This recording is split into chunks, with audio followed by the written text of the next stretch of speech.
Bonjour, dans cette vidéo, je vais rapidement vous montrer les différences entre les track instruments et les rack instruments VST dans Cubase et Nuendo.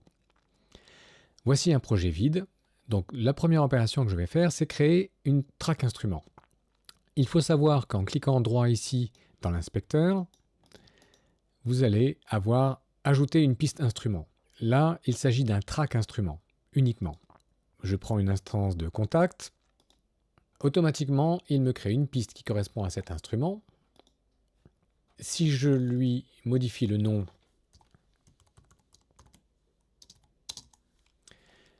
vous voyez ici que dans la console, le nom a été modifié. De la même façon, si je colorie la piste, la couleur a aussi suivi ici.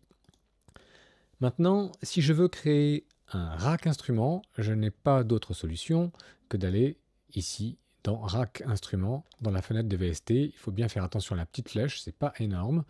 Et donc bien cliquer ici pour avoir accès à ces instruments VST et créer un track instrument. Là, il nous propose de créer une piste MIDI.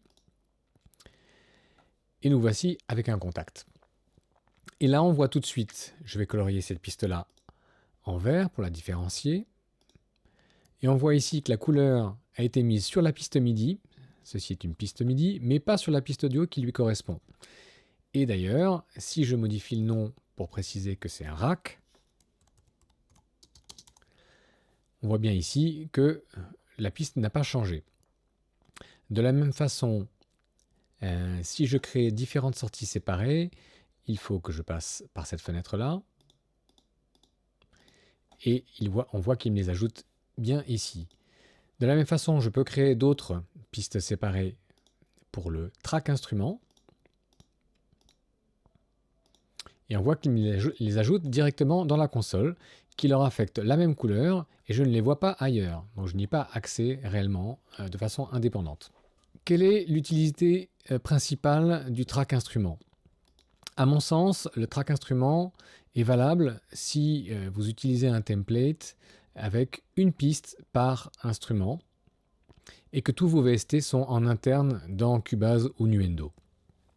Il est plus laborieux de faire du multitimbral, c'est-à-dire d'affecter plusieurs pistes MIDI à un seul instrument.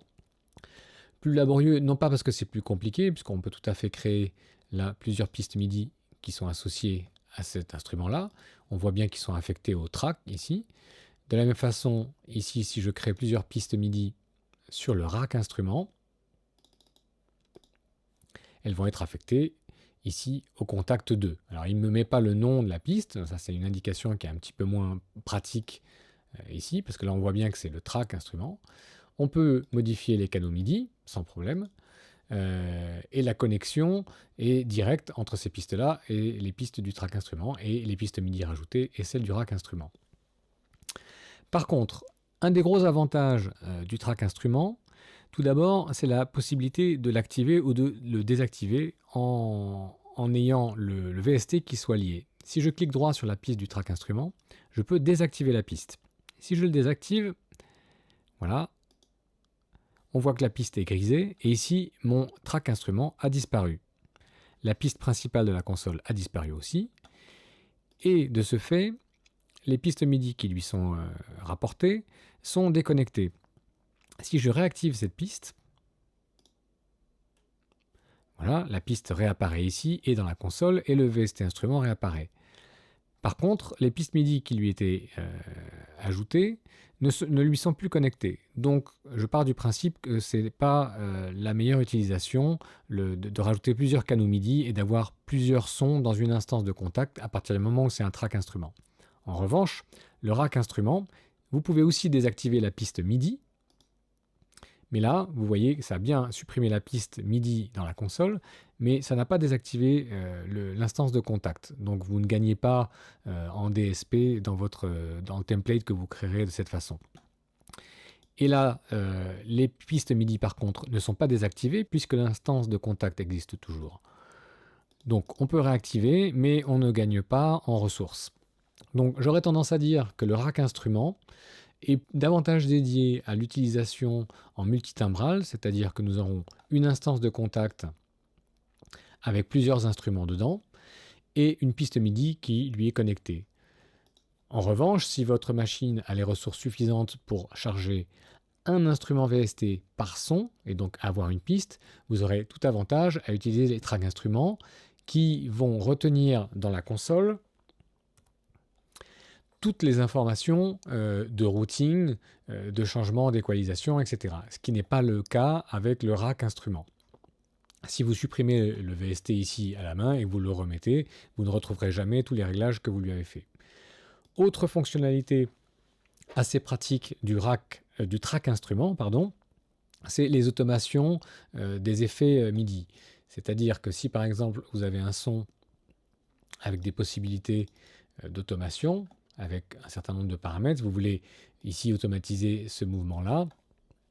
Si vous le faites, il suffit d'activer ici l'automation, de passer en lecture, de bouger, et vous relisez, et l'élément bouge. Si vous voulez voir l'automation, il vous suffit d'afficher l'automation, et là vous aurez l'automation sur la piste qui lui correspond. Si vous faites la même chose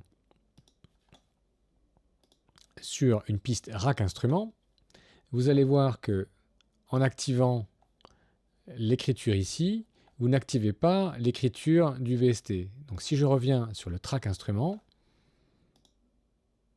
vous allez voir que ici on est bien en mode read.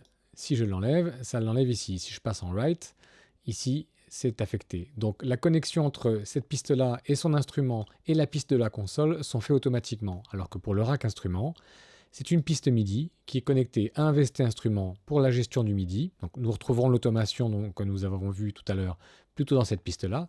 Et ici, l'affectation des pistes audio. C'est donc un petit peu plus compliqué.